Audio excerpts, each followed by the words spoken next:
Kula diceluk Gus ya noleh. Sampai saniki diceluk Gus ya noleh. Terus tambahan maneh saat tahun 2010 niki malah double kula. Dapat nama double. Siji Stevenson. Nggih. Kula niki asli dapat nama niki dari Kalapas Mojokerto. Kalapas niku kepala lapas lembaga pemasyarakatan LP nek cara kenal di Mojokerto, namanya Pak Johan Baret. Ngoten. Kula diwene jeneng Stevenson. Lho kula noleh ya kan, diceluk Stevenson niku nggih noleh. Terus lari kanca-kanca narapidana nambahi kula Mbah Kura-kura. Dicoba ya apa? Kula dipanggil Mbah Kura-kura. Jeneng kula wis ilang di mata mereka niku Mukhlason ilang, Gus ilang, Bledek wau nggih ilang, Klakson wis ilang. Pada saat itu selama kurang lebih 3 tahun yang berlaku itu Mbah Kura-kura atau Stevenson.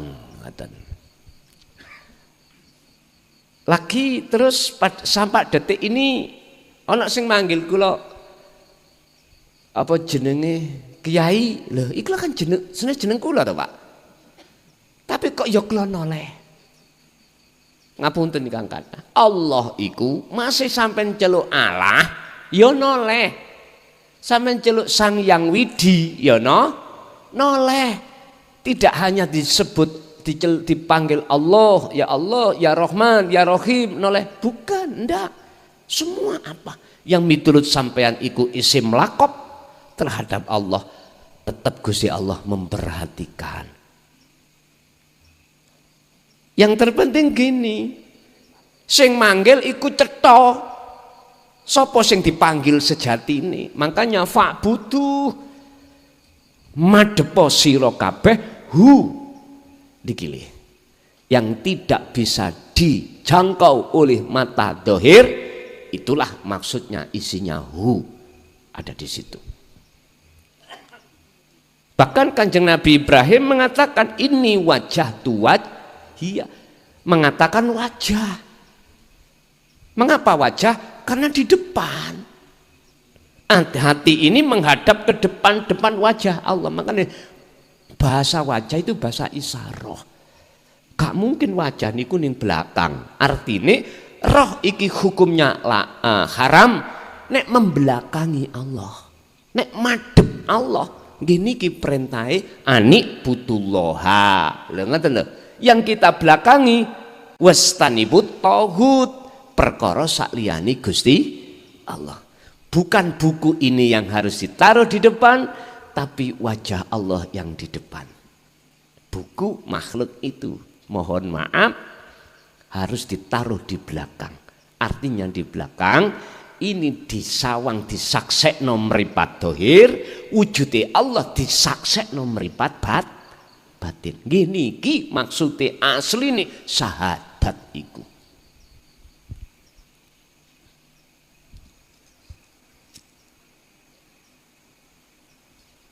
Niki anak sing kerepotan nyambut gawe maneh mboten niki malam niki. Baik kerepotan itu mboten nggih?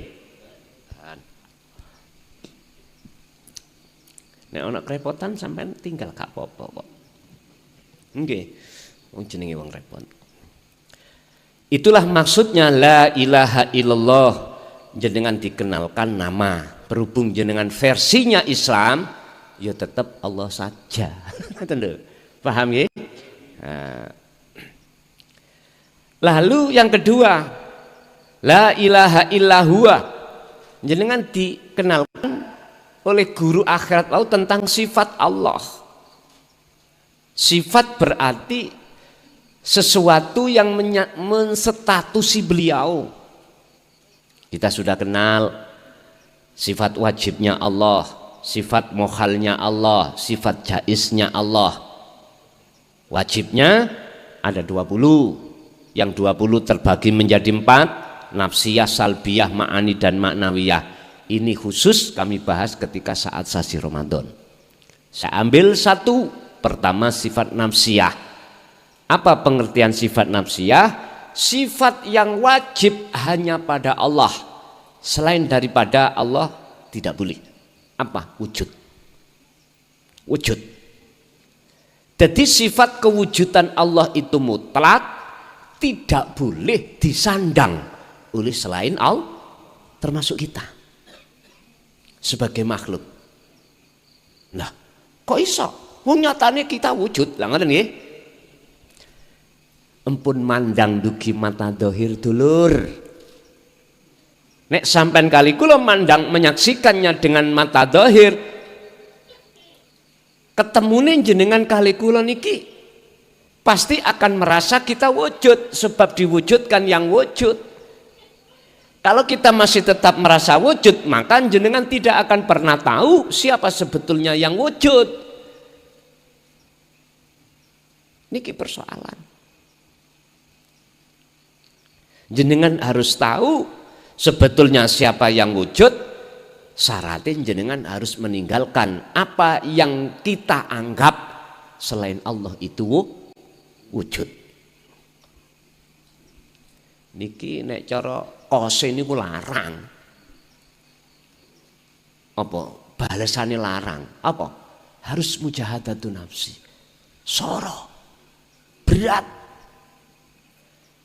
Hal yang terberat itu ketika detik-detik nafi isbat. Ketika detik-detik penafian kewujudan selain Allah dalam diri jenengan. Nek cara belajar gampang mawon. Ilmune lha ngoten nggih.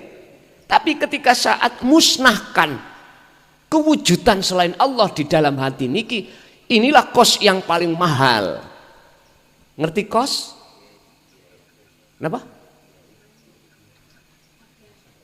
Tukarane niku lho, bukan tukaran gelut. Ijolane niku larang. Gusti Allah hanya mau diijoli dengan tindakan mujahadatun nafsi. Merangi diri. Yang di dalam diri nafsu itu ndorong sampai kali kula ati supaya merasa wujud. Akhirnya jatuhnya kita itu kalau sudah merasa wujud, ya aku sing ngaji, ya aku sing sok salat, ya aku sing aduh. Paham Pak nggih? Mohon. Sifat jelas. Niku mengke kita bahas ketika saat sasi Ramadan. Anggap aja sifat sudah sampean pelajari, sudah paham semua apa yang terjadi pada diri jasmani, oleh karena sifatnya rohani yang diletakkan di situ, akhirnya jasmani seakan-akan bisa tumindak gini, bisa tumindak gitu, padahal sebetulnya itu sumber dari rohani. Lalu yang ketiga, tauhid la ilaha illa anta.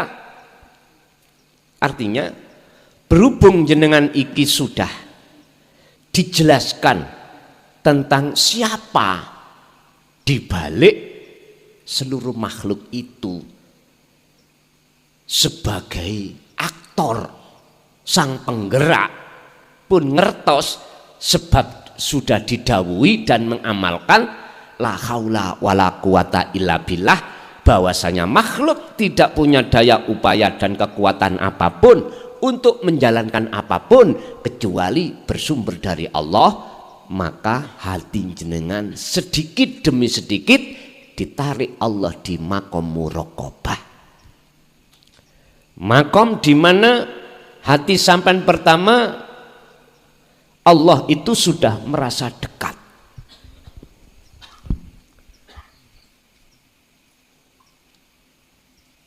Muraqabah, fana, makrifat. Kalau sudah jenengan iki ngagem mungsekno memfungsikan la ilaha illa anta, berarti jenengan sudah memegang dzikir sirul asrar. Sudah. Di mana hati sampean itu sudah merasa Allah itu dekat, anta dekat, maka ikut tanda posisi ruh sampean ini sudah di makom muraqabah. makom di mana Allah sudah tidak jauh, wah, ndak, sudah anta, dekat, cuman belum bertemu, belum.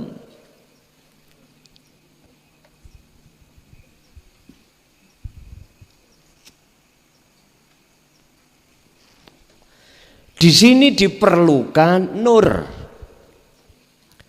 Yang tak maksud nur itu adalah nur makrifat. Bisa mencapai ke makom fana, lalu nanti biar ditarik Allah ning makom makrifat. Disinilah ruh itu butuh yang namanya nur makrifat. Sing maksud tujuan nur makrifat adalah untuk mengusir semua apa wujud-wujud yang kita anggap wujud selain Allah yang sudah ada di dalam dada. Taruhannya jenengan wajib mujahadatun nafsi, terus merangi diri dengan cara berzikir. Paham ya? Zikir yang kumaksud di sini bisa digabung antara dzikir sir dengan sirul asrar di tahapan su'aul basirah. Merasakan, mengimankan kehadiran wujudnya Allah di tengah-tengah segala aktivitas apapun. Akhirnya hati sampean dikasih sinyal oleh Allah, tali yang disebut bahwasanya iman sampean iku wis sak temene iman sing gerakno kabeh iku adalah Allah. Wis. Ketika ini terus menerus berlaku dalam hati jenengan dzikir tersebut, maka ainul basirah, nur makrifat Allah nyalakan terhadap hati sampean. Lah, kalau nur makrifat itu sudah Allah nyalakan dalam hati sampean, maka semua apa yang tadinya dalam hati kita masih ada merasa selain Allah itu wujud, saknalika seketika itu juga hilang. Makanya disebut makom fana. Lah posisi ruh sampean yang seperti itu Bapak Ibu laksana persis seperti orang tidur. Wis gak kelingan sopo-sopo, dirinya pun tidak tahu. Paham ya? Makanya nanti sampai kok ya mengalami ketika sholat atau ketika ngalami jenengan iki waktu aktivitas sakliyane sholat kok ya wis gak ro awake, berarti itu makom fana. Gak usah wedi. Lah mengke rakaate gak buyar, ya mesti buyar. Tapi gak oleh wedi. Jenengan gak oleh pusing. Carane ya napa? Ngeten. Lho sing gawe ngono sapa? Halo. Ya Gusti Allah. Wong setingkat Kanjeng Nabi niku lho ketika Isra Mi'raj. Ayat ya napa? Subhanalladzi asra. Dialah zat yang maha suci yang memperjalankan. Artinya Kanjeng Nabi wis gak rumangsa berjalan sendiri. Paham ya? Oleh karena tidak bisa merasa berjalan sendiri, akhirnya yang memperjalankan itu Allah. Wis, tak kasih contoh. Niki korean. Iki makhluk. Kula minangka Gusti Allah. Niki kok jawabane ngeten sampean.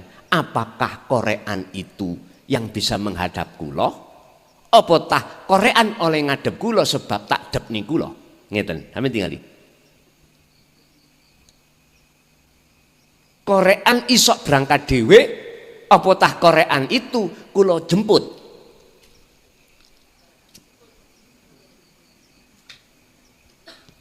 Niki lho status salik yang betul itu gitu. Kalau di dalam hati si salik merasa bisa berjalan sendiri, nyun sewu, sampak lebari wong meteng gak iso.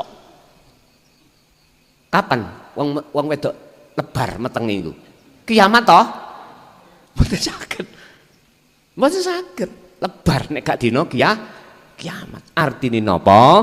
Si salik ketika suluk sampai jungkel kalau masih dirinya itu merasa bisa solo, bisa berjalan sendiri, bisa berzikir sendiri, miturut aturan ora iso. Jadi sing tak maksud kos sing mahal itu ada di situ. Paling berat itu di situ. Kalau sudah sampai pada alam fana, maka diteruskan la ilaha illa ana, tauhidnya yang berlaku dalam hati jenengan hanyalah aku Allah.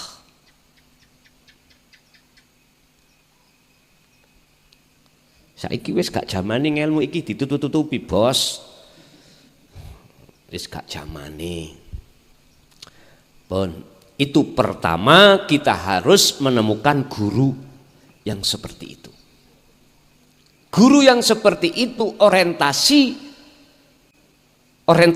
nggak ada indikasi urusan dunya. Mohon maaf loh nggih. Mohon maaf. Dunya itu bukan maksud materi aja loh ya. Non materi wonten. Apa non materi? Supaya dipuja. Supaya jenengan banyak yang menghamba. Iku berarti sih ono tendensi. Mboten angsal. Iku bukan termasuk ciri yang dimaksud dalam kitab ini guru akhirat, bukan. Walaupun bahasannya itu yang dibahas adalah ilmu tauhid sama. Tapi jikalau masih ada indikasi dunya, ini bukan termasuk yang dimaksud di dalam kitab ini guru akhirat, bukan. Ngapunten lho ingkang kathah. Kula tidak bermaksud menyalahkan orang-orang yang berbicara masalah baiat itu ada mahar. Ndak bermaksud menyalahkan, enggak. Cuman kami bermaksud mengkritik dengan membangun. Mboten menjatuhkan. Ndak. Mengkritik dengan membangun. Mboten angsal. Sebab napa nyuwun sewu? Kalau kita bicara tauhid murni, ngapunten. Hetah. Berapa uang kita untuk membalas tentang baiat? Halo? Gak bisa. Kok ya kita hargai dengan uang yang segitu murahnya? Sehingga ini harus dihadiahkan. Kalau dihadiahkan berarti tidak ada indikasi. Hadiah kok dikasih, Pak? Ya tak? Cuma-cuma. Mohon maaf. Satu. Nomor dua, kalau kita masih berbicara masalah nominal, ngapunten ingkang kata, berarti yang membaiat masih merasa dirinya yang baiat.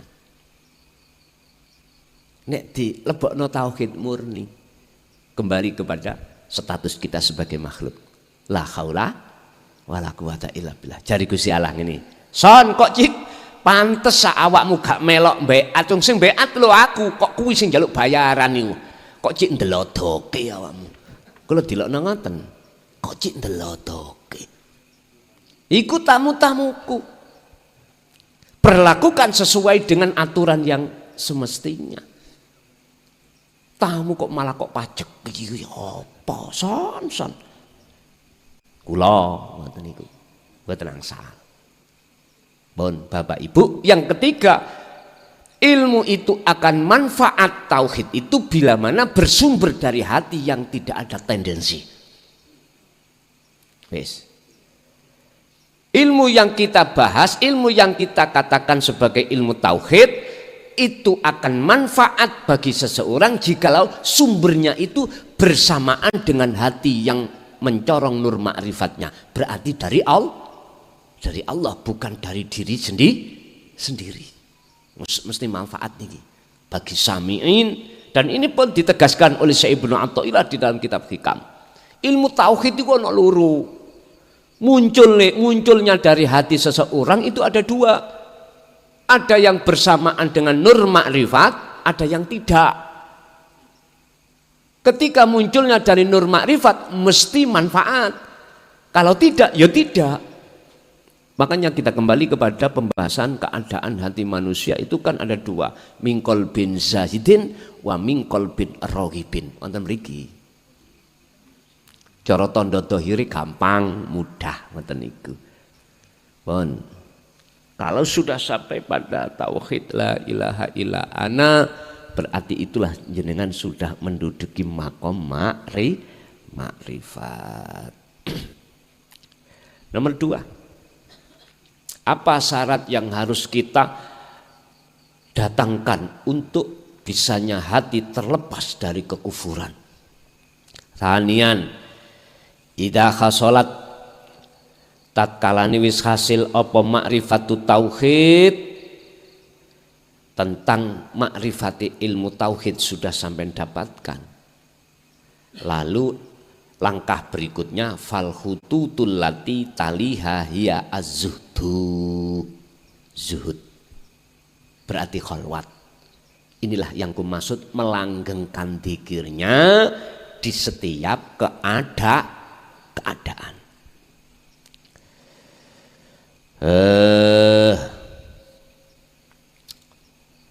Yang keempat, apa yang harus kita lakukan ketika sudah posisi kita itu, langkah kita itu sudah khalwat, sudah zuhud di setiap keadaan. Rabi'an aiku al istiqomatu yatadzakkarul qalbu bistimrori dunataqayyudi bizamani wal makan. Qala Rasulullah qala Allah taala fi suratil al-ahzab. Kita harus terus menerus mengistiqomahkan dzikir itu dalam bizamani, ing dalam keadaan, waktu, wal makan lan tempat. Wis gak ndelok tempat, gak ndelok, gak melihat tempat atau gak melihat waktu, hati terus berzikir sesuai dengan dawai Allah dalam surat Al-Ahzab, ya ayyuhalladzina amanu dzkurullaha dzikron katsiron. Wahai orang-orang yang beriman, ingatlah hatimu terhadap Allah dengan ingat yang sebenar-benarnya, ingat tursing ukeh, yaitu maksudnya adalah sirul asrar nuju fana'ud dzikri fasabbihuhu. Apabila di dalam hati jenengan masih ada selain Allah, fasabbihuhu, sucikanlah bukrata wa asila, baik di dalam waktu siang maupun di dalam waktu malam. Hadza huwa at-tariqu li fathi basaril qalbil al-a'ma ilallah. Itulah cara untuk membuka mata hati yang buta terhadap Allah, tidak menjadi buta nantinya, atau disebut keluar dari belenggunya hawa nafsu. Au sumya yusama utawa den arani apa hadza al khuruja ing metune min ubudiyatin, metune rohaniyah dari belenggune hawa nafsu. Suratul Kahfi, Gusti Allah dawuh di dalam surat Al-Kahfi ayat mi'atan wa isrotan wa asarotan, yaitu ayat 110. Allah dawuh teng pundi tengene ayat iku, syarat loro sing kudu dilakoni oleh si salik supaya si salik itu bisa bertemu Tuhannya. Apa itu? Fal ya'mal amalan soleh. Berarti jenengan solihan, jenengan iki wajib tidak mengenal waktu dan tempat, hati terus berzikir. Itulah perbuatan hati yang soleh. Yang kedua, wala yusyrik bi ibadati rabbi ahada, dan dalam si salik itu hatinya enggak boleh ada gambar-gambar makhluk. Wis iso gak ono gambar makhluk, zikir terus dilakukan. Paham Pak nggih? Kesimpulannya, Bapak Ibu, cara hati bisa keluar dari belenggunya hawa nafsu, pertama harus punya guru akhirat. Karena apa? Karena kita mau mendapatkan ilmu tauhid. Setelah itu kita dapatkan, kita harus laku kholwat atau zuhud dengan bentuk berzikir terus menerus. Itulah namanya istiqomah. Baru teng mriku terjadinya proses muraqabah, proses fana, proses makrifat. Gampang nggih ngomong. Karena ilmu. Dan ini penting ilmu iki supaya jenengan mboten bingung. Tapi aku yakin dalam ayat lain Allah katakan, barang siapa di antara hambaku yang betul-betul menginginkan untuk bertemu aku, maka jalan akses untuk bertemu Allah dimudahkan. Wis niki Quran pun. Allah pasti akan mempermudah jalannya hati sampean untuk bertemu Allah. Mekaten nggih? Nggih, ana sing takok, monggo.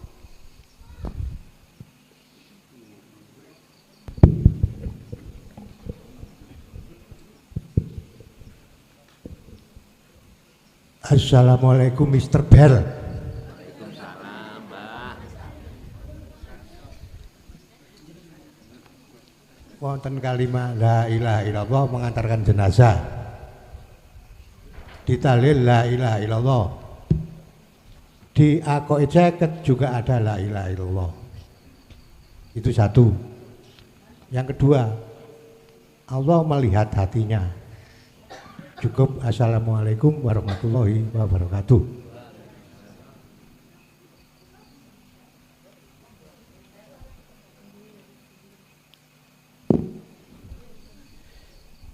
Di dalam ketika saat orang mengantarkan takziah, mengantarkan mayit, mesti diiringi kalimat tauhid la ilaha illallah. Langaten ya? Kira-kira wani sampean niku sampean ubah. Amin ubah huwa untuk anta anak wania. Karena ini umum, yo kudu la ilaha illallah umum. Tapi ketika saat lesan itu walaupun mengucapkan illallah, hati sampean bukan isim. Bukan, tidak boleh. Karena jenengan sudah punya akses untuk sampai ke makrifat. Nafikanlah isinya la ilaha di dalam dada kita yang berupa makhluk.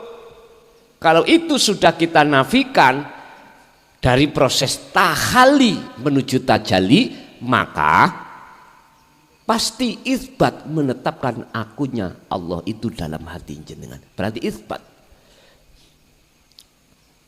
Kuncinya lewat dzikir. Kata Rasulullah, wa dzakarallaha katsiran. Perbanyak dzikirmu itu, baru kau akan bisa sampai di situ. Ning istighosah, ning yasinan, ning tahlilan. Begitu. Terus yang kedua, Allah itu melihat hatimu. Artinya apa? Ketika lesan kita ngucap la ilaha illallah, hati kita kemana? Hati kita kemana? Nang kucing garong, apakah nang sejatine Allah itu? Nyuwun sewu Bapak Ibu, inilah mengapa Rasulullah pernah memberikan sayembara terhadap para sahabat. Jikalau kau bisa sholat dengan khusyuk, serban hijau ini akan kuhadiahkan. Ini maksudnya. Allah itu akan memandang bagaimana keadaan hati jenengan. Ketika lesan mengucapkan la ilaha illallah disebut dzikir, hati ini kemana? Makanya di dalam hikam niku wonten makalah, orang berzikir itu macam-macam Pak. Ada orang berzikir lesannya hati lalai. Ada orang zikir lesannya hati ingat pada Allah.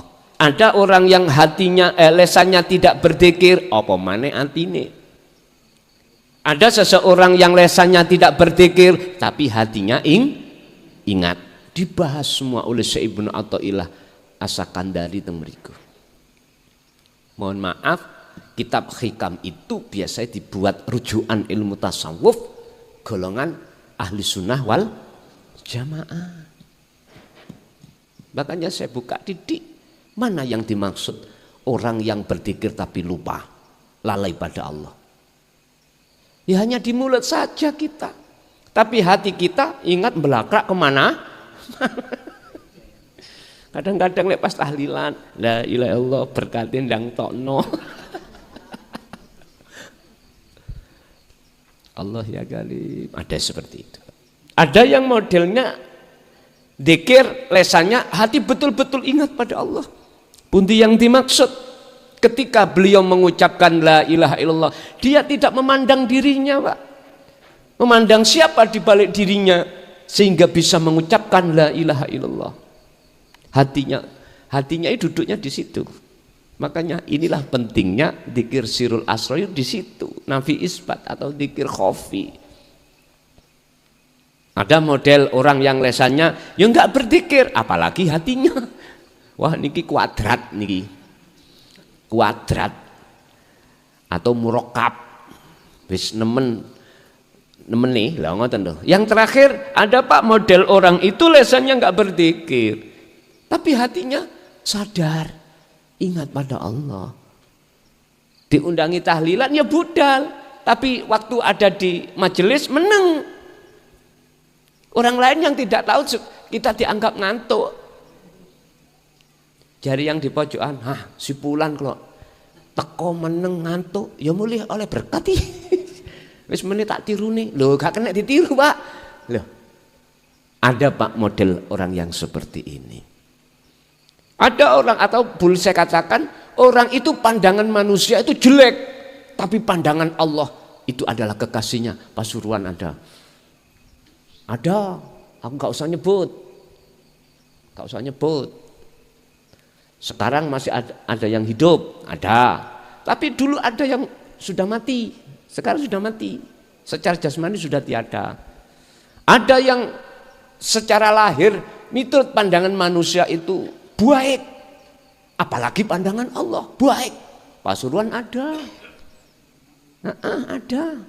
Dulu, sampean delok, beliau kalau mau waktu sholat nikel subuh, mesti nangis, sholat subuh, sholat Jumat, nangis, mulai ku nangis. Besok kita tanya, ada apa? Jenengan kok nangis? Akhirnya dibuka Pak. Karena saya waktu ada di masjid sholat Jumat gembul banteng, gembul guguk. Ngerti gembul ya? Jejer nih lah. Maksudnya apa? Sirai kepalai dadi anjing, kepalai dadi banteng, kepalai dadi wedhus, ana sing dadi ula. Nangis. Daerah Bangil wonten wis sampeyan delok dhewe ngono. Tapi beliaunya sampun wafat beliaunya. Kitabe Pak Ikhya kalau pernah ngaji nang beliaunya. Ikhya. Nanti kalau khataman datang beliau Ikhya. Kalau dicekno Ikhya. Ngaji Ikhya. Ya pribadi. Nanti bertiga ya, teman saya 3. Yang Sudarjo, ayo ngaji Ikhya nangane Mbah Yai kae. Jadi dicek nih. Tapi gak gelem ngaji kuatah tiyang mboten purun. Ngoten. Wonten sing muruki kula. Mudaya. Tapi berhubung kula sisteme mulai dari mbah terus dari abah iku wasilun. Bukannya kula menolak.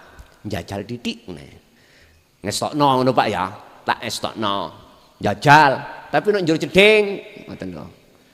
Lah wis pantesin njur jeding ya, jeding mboten napa-napa. Piye carane ana kuno sehingga jenengan iki saged hilang fana ya apa? Kuncine mek situk Pak, sampe jajal lah. Tapi njur jeding ya aja nang jaba ngoten. Utuh nang jero sumur. Ngeten. Totokno rasa iku menyang urip. Ngerti totokno? Nek bahasa Rasul Sidratul Muntaha aran notoke kesadaran bahwasanya bukan kita yang wujud, bukan kita yang punya kehendak dan lain sebagainya. Namanya Sidratul Muntaha. Sidrah iku pucuke ngalam dunya. Dalam Quran disebut sidrah niku adalah pohon bidara. Lah ndukure pucuk niki wis alam akhirat. Jadi gambar alam dunya mboten enten. termasuk wujud kita, enggak ada. Karena posisi jenengan sidroh, notok sidroh kesadaran, muntaha kang notok. Kalau kita makhluk itu tidak ada, alias Adam. Tapi diluai aja sesuai lo ya, nggak apa-apa. Tapi dilutai sebentar aja, jangan lama-lama. Sebentar aja. Carane, yo sampean totok narasa ning dodo sampean bahwasannya segala apa yang terjadi pada diri jenengan kali kula niki le dipenuhi wujudnya Allah.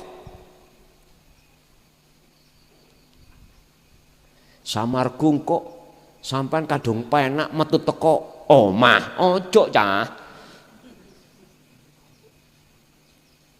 Saya hanya memberikan cara untuk wasilun jalannya, bukan majedubun. Nek nyacak titik rapopo. Titik ae lho ya. Titik rapopo. Cek ruh rasani. Oh ngini tah majedubun itu. Oh gini tah wasil. Nanti sampean pengalaman banyak nanti. Bapak Ibu hadirin rahimakumullah. Kanjeng Nabi iku isoke mustawa, di mustawa alam pertemuan terhadap Allah dikatakan harus melewati Sidratul Muntaha dulu. Jenengan bisa ke makrifat wajib ke fana dulu. Paham ya? Paham. Kita lanjut. Duh. Ini pertanyaan nggih. Oh, Allahu utawi Allah hanya melihat hati jenengan. Artinya keadaan hati sampean kaya apa? Menyaksikan Allah atau menyaksikan makhluk amaliyah jenengan segala hal apapun, jikalau hati sampean keadaan itu bersaksi nyawi jekke datang Gusti Allah, maka segala hal aktivitas dohir amaliyah itu mesti baik. Husnul amali nataiju husnil ahwal mingkol bin zahid. Bagusnya laku dohir fisik ini di mata Allah itu tergantung keadaan yang muncul hati sampean kali kula. Keadaan hati yang muncul itu macam dua, baik dan tidak. Jikalau baik berarti hatinya itu posisinya menyaksikan wujudnya Allah. Kalau tidak baik berarti disebut mingkol bin rohibin, menyaksikan wujud iku wujudnya sakliyane Gusti Allah. Lanjut.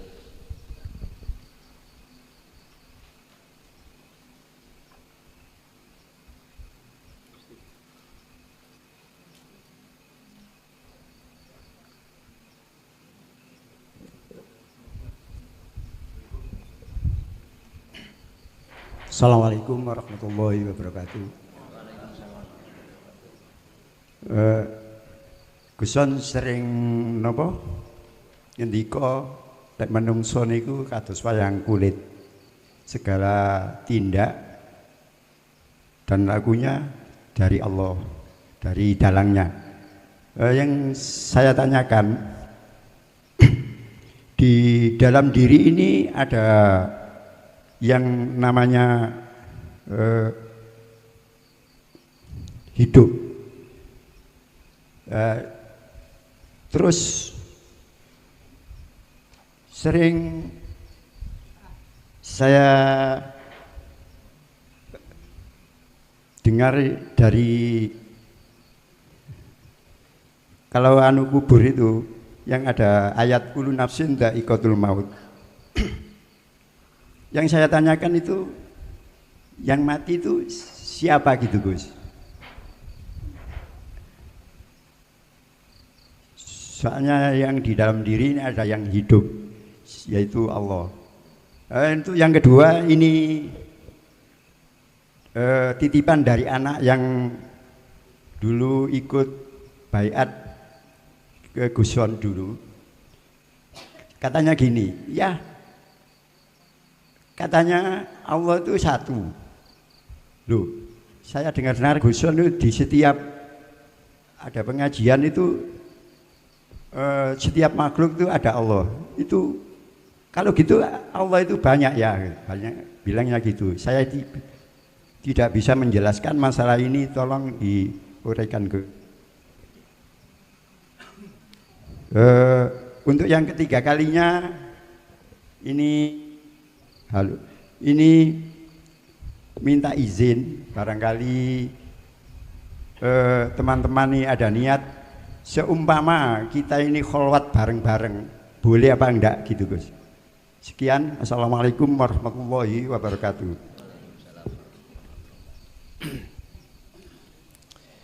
Di dalam diri fi kulli mukawwanat khafiyun ay hayyun wa huwa wujudullah. Di dalam diri setiap manusia atau makhluk itu ada sesuatu yang samar. Ay hayyun, sifatnya disebut hidup.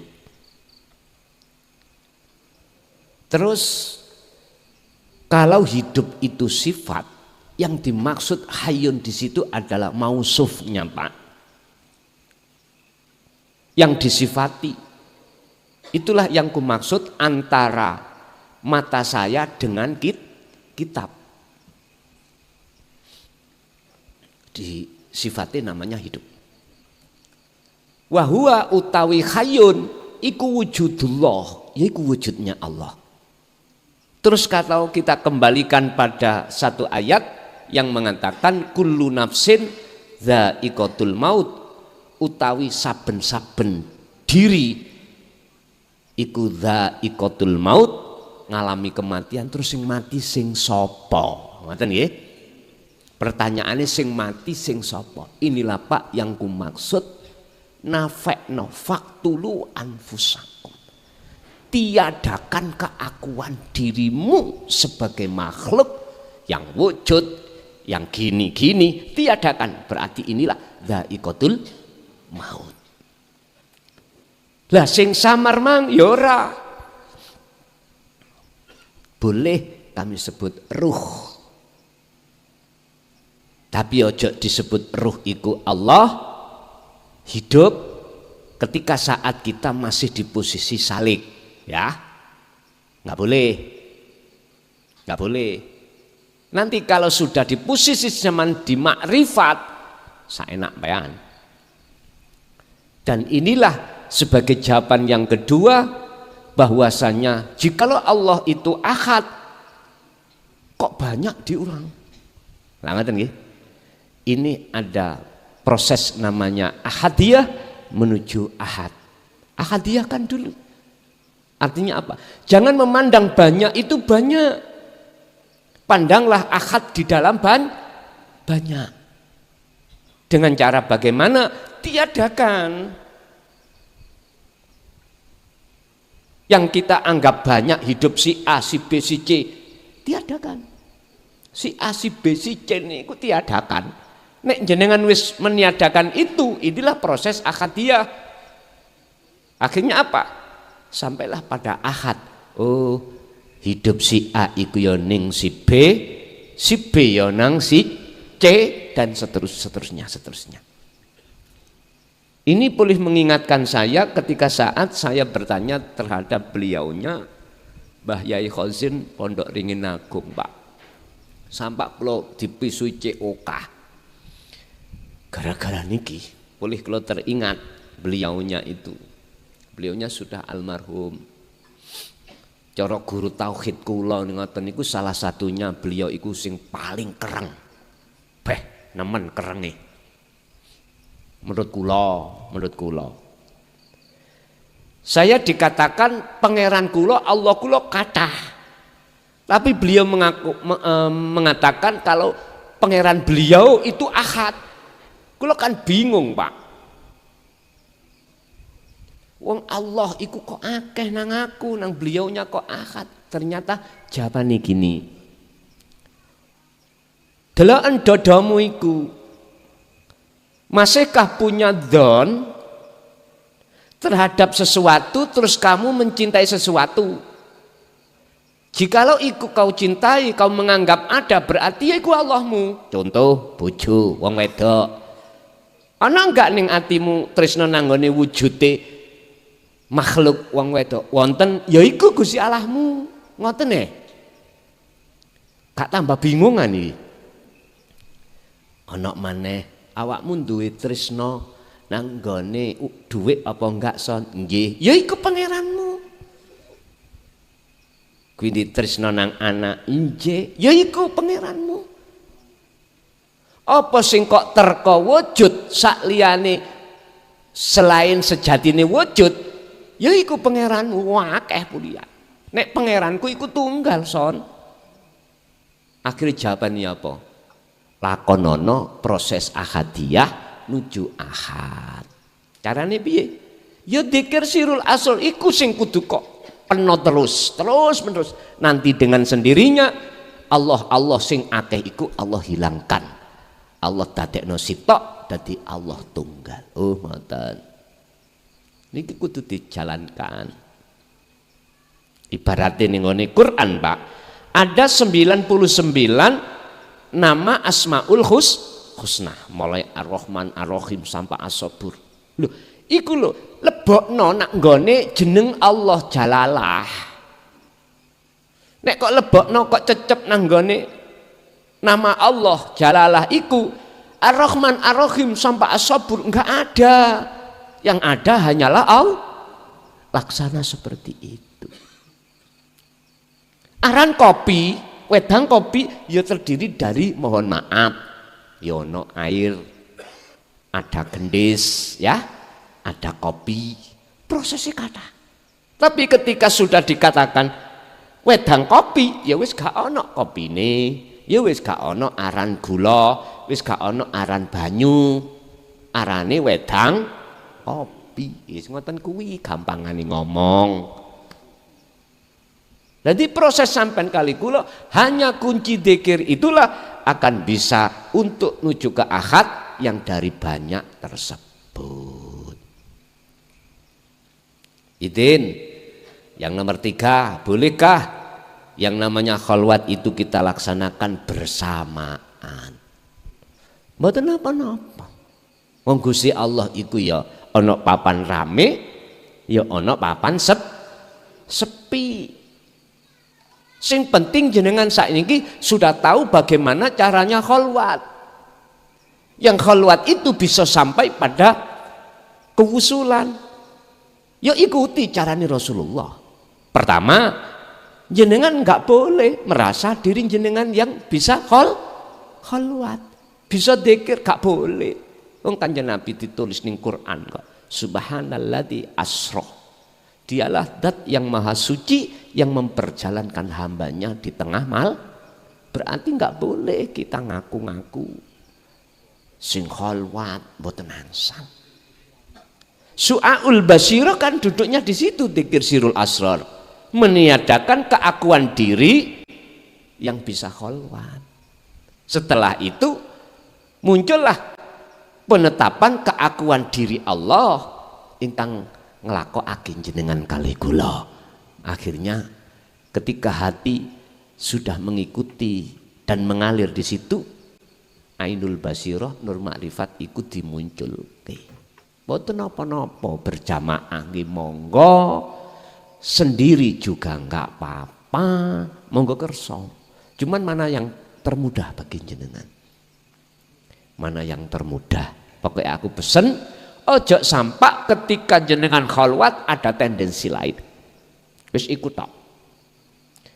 Tendensi di sini termasuk ada kekarapan hati buru. Ngerti buru? Mengejar kekaromahan sampean. Jangan. Nek pancen ono kekaroman teng mriku wis mending menurut kami ya dhewe-dhewe. Ngoten lho. Paham ya? Nomor loro ojo sampai ada niatan riak terhadap yang lain apalagi terhadap Allah. Lanjut.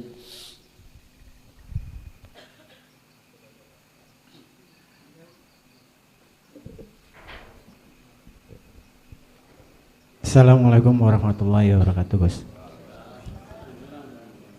Gus, waktu berkholwat saya setelah mengalami berbagai macam cerita dan 2 tahun terakhir ini di samping sudah tidak ada apa-apa, walaupun ada apa-apa otak dan akal ini sudah tidak bisa menerima Gus, alias sudah tidak tahu setelah selesai kulwat.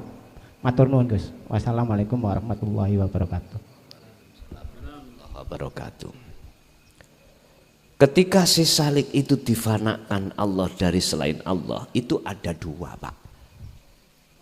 Ada dua cara Allah menetapkan kefanaan dalam hati si salik itu dari selain Allah. Pertama, ditarik oleh Allah tidak hanya secara ruhaniah saja, akan tetapi juga roihan. Roihan itu berarti akal, cara wong Jawa sukmo. Ditarik karo-karo nih. Kalau ini keduanya ditarik oleh Allah, maka orang itu tidak bisa, baik ruh maupun akalnya, mengingat, tahu, istri, anak, kerjaan apapun sudah nggak tahu. Nggak tahu. Terus perilaku dohirnya montang manting. Artinya montang manting saenake dewe. Akhirnya orang lain mengatakan gak waras. Tidak selayaknya orang pada umumnya. Bahkan ada orang lain yang mengatakan dia sudah ngene. Kebaan ilmu, jari ngoten ya. Piye niku? Nate kakang kula niku dimyati niku ngeten. Tapi sedilut dek waktu kuliah terjadi ngeten. Jarine wong-wong kebaan sik tah orang-orang gak ngerti ku iso ngomong ngarani iso bener iku ya mboten saged. Wong kudu ngerti dhisik baru saged ngomong. Makane Gusti Allah, makanya ada kaidah mengatakan gini, sing ngerti wali ya wali ngoten. Nek mboten wali, mboten saged ngerti nek iku wali. Pun Bapak Ibu, urusan dia itu ketika saat di posisi yang seperti ini, urusannya Allah. Cara durasi waktunya terserah Allah. Apakah hanya ngapunten sak menit, sak jam, sedino, sak bulan, setahun, urusannya Allah sudah. Bun, itu yang pertama. Yang kedua, ada ketika saat Allah cara untuk memfanakan perkara selain Allah di dalam hati si hamba, itu yang ditarik, yang dijadab Allah itu hanya ruhnya fakot. Ruhnya aja, akalnya tidak. Lah, orang ini laksana orang tidur tapi bermimpi, merem tapi ketinggal sesuatu. Artinya apa? Mohon maaf, beliau itu hatinya tidak bisa dipengaruhi oleh wujudnya selain Allah, nggak bisa. Boten saged. Tetap yang hati beliau saksikan namun wujudnya Allah. Nah, akal ini akhirnya jadi akal yang sehat. Artinya akal ini mesti manut apa perintah di dalam hati. Artinya apa? Akal ini kan hukumnya kan syariat Pak ya. Al-imtithalul awamir wastinabun nawahi. Akal ini akan netepi hukum tersebut. Al-imtithalul awamir, dia akan menjalankan perintah Allah di dalam hukum syariah, wastinabun nawahi, akan meninggalkan larangan apa di dalam hukum syariah. Sumber iku ndugi manah wau. Dan iki biasanya wasilun, didominasi mereka-mereka yang berjalan memakai sistem wasilun. Lah, Gusti Allah meletakkan di antara dua tempat itu urusannya Allah. Kita nggak boleh milih, ya nggak bisa milih. Wong awak dhewe itu mek dicomot, dicupuk, nggak bisa berangkat sendiri. Bisa jadi walaupun kita itu memakai sistem wasilun, tengah jalan dienggok nih Gusti Allah. Ibaratnya sepur, rile niku diganti. Lah wonten nggih sepur nek katene anu diganti kan rile petugas kluwadak niku wonten niku. Jane arahi ke sana menggok sisi wonten model ngoten niku. Iku mah urusane Allah. Sing penting kita itu etika akhlak kita datang Allah harus husnul khuluq. Apa husnul khuluq? Bagus si akhlak sampai ning ngersane Allah. Apa? Akhlak husnul khuluq, bagus si ati sampai ning ngersane Allah. Njogo dikir sampean. Urusan yang lain apa kata Allah wis ngoten tok. Niku namine husnul khuluq. Nggih, lanjut. Sik wonten monggo. Menawi ibuke wonten ya. Assalamualaikum warahmatullahi wabarakatuh. Apunten Gus. Niki kula sebagai tiyang sepang apunten nggih kula cerminaken dumateng mana kula pribadi. Tiyang sepang niku mbimbing putra sikirani putra niku enggak ada lelaku sing sae, tindak tanduk sing sae. Kadang putra niku dituturi mbangkang, ngengkel. Nah, atine kadang bingung sing gawe ngeyel ya sapa, sing gawe daplek ya urip. Lah pripun ningali yuga sing kados meniku? Donga dos pundi Gus? Ngapunten. Assalamualaikum warahmatullahi wabarakatuh. Waalaikumsalam warahmatullahi wabarakatuh. Wa may yatawakkal 'alallah fahuwa hasbuh. Kalau kita sudah diduduk bahwasannya di zona bahwasannya semua yang ngatur Gusti Allah. Lah lapo kita melu-melu repot-repot melu ngat. Oleh karena ada hukum syar'i inilah munculnya hukum sebab musabab ya nintunyoe wajib kita itu nuturi minangka ku anfusakum wa ahlikum naro. Kalau sudah dikandani mokong beling tetap tidak mau, bagaimana langkah kita? Wa aslimu lahu, serahno nang Allah. Sebab kita kalau sudah duduk di zona tersebut dawuh ngeten nek wis wa aslimu lahu lho ya. Gusti Allah dawuh, "Hei Tason, lapa awakmu iku ngurus orang-orang yang tidak percaya pada ajaran utusanku ki sing kok sampekno. Lah iku lho sing ngurus aku. Lapa awakmu repot-repot melok?" Akhirnya nggih Pak, dengan cara inilah kami tidak akan punya sakit hati terhadap mereka yang menolak. Kalau bangsul melih, ya sing gawe ngono ya Gusti.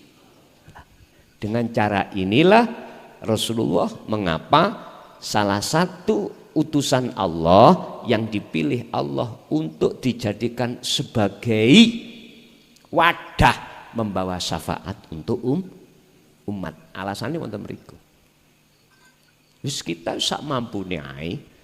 Sing penting ngikuti apa sing dadi teladani Rasulullah. Walaupun tidak sampai 100%-nya beliau lah Pak.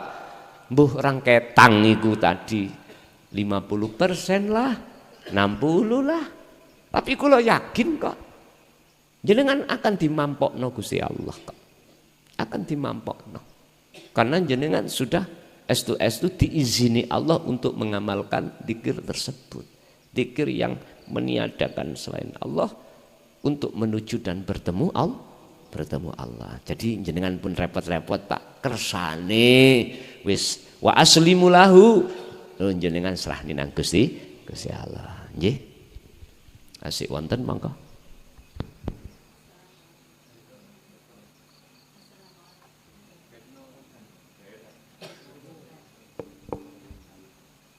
Assalamualaikum.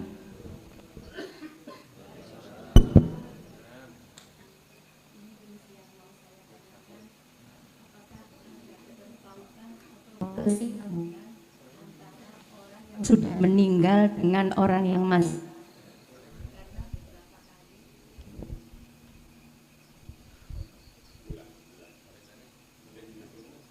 Cik. Yang saya tanyakan, apakah ada kesinambungan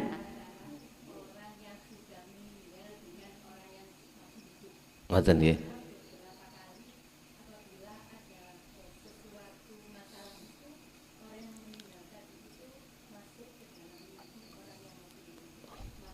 Nggih, nggih. Waalaikumsalam warahmatullahi wabarakatuh. Makanya kula balak-balik ngecemes saya njaluk mixing ono kabel ya ngono iku. Kelemahane mik ya. Tapi ono sistem. Carane peka ya apa? Ngeten. Nek diturut oleh operator, nek dituruti lho ya. Nek dilakoni. Sinyal alat yang ada di dalam itu soderen kabel kira-kira ya 10 cm tokno kabele. Engko lak beda. Jadi di situ ada komponen untuk khusus sinyal soderono kabel metu teko mic mbus 10 cm atau gimana. Nanti lah beda. Coba. Karena apa? Karena teori yang namanya elektro itu di situ. Nek ketutupan UHF-nya dengan sesuatu, ketutupan cagak lan sak pituri ambek pusate. Mesti ono gangguan. Ngoten, ono gangguan. Niki nek dilakoni, tapi ya boleh kewer-kewer gak ketok bagus ngono. Tapi gak usah delok dohiri, sing penting batine penak. Lho ngoten ya. Makane kula niki gak patek seneng damel ngoten niku kendala. Nguyu nek baterainya telas yo tetep gak fungsi sinyale, harus ready semuanya. Nek niki kan pawenak bah ya apa sing penting gak pedot. Ngeten. Apakah ada kesinambungan antara ruh yang sudah tinggalkan alam dunia dengan ruh yang masih ada di dunia? Ngoten nggih, intine ngoten. Jawabannya lihat saja keadaan ruh yang meninggalkan alam dunia itu sudahkah kenal Tuhannya. Kalau sudah kenal Tuhannya, mungkin bisa dilihat di surah Al-Baqarah. Ayatnya ngomong itu.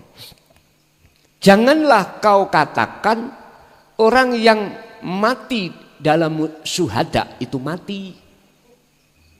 Janganlah kau mengatakan bahwasanya orang yang mati di medan peperangan itu mati. Sebenarnya dia itu hidup, akan tetapi banyak manusia yang tidak tahu. Kalau posisi ruhania seperti ini ada kesinambungan. Artinya apa? Dia dapat izin dari Allah untuk bisa ke alam dunia, untuk melihat ahlinya, melihat santrinya, pengikutnya dan sebagainya. Cuman saja kita yang tidak tahu. Kecuali mereka yang sebelum meninggal ini posisi ruh niki dalam keadaan buta, belum kenal Tuhannya. Kan di situ dikatakan orang yang mati dalam keadaan syahid apa? Di medan peperang, maksudnya peperangan dengan nafsu sampean gila. Sampean kali kula kebanyakan ruh manusia itu mboten perang. Napa digawe budak? Kebanyakan roh kita itu dadi budake hawa nafsu.